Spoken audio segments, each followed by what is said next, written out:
आदरणीय प्रिय क्षीरसागर साहेब, माझं आज रात्रीचं परतीचं तिकीट आहे व उद्याचं सुद्धा आहे.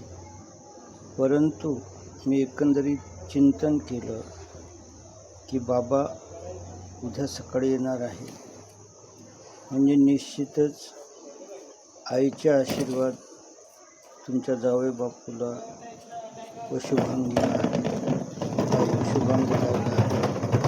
आणि म्हणून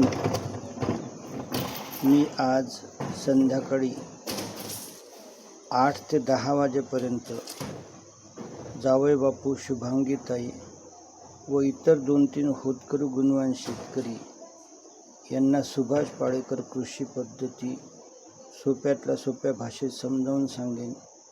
त्यांनी ती गंभीरपणे ऐकावी आणि उद्या सकाळी 10 वाजेपूर्वी मी बाबा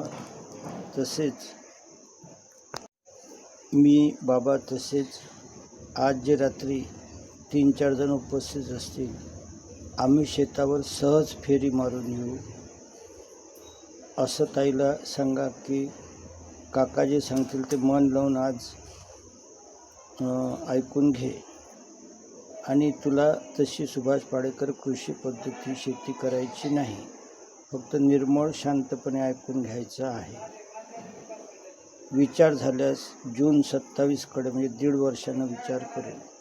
एवढे बोलून मी हे 2 शब्द थांबवतो.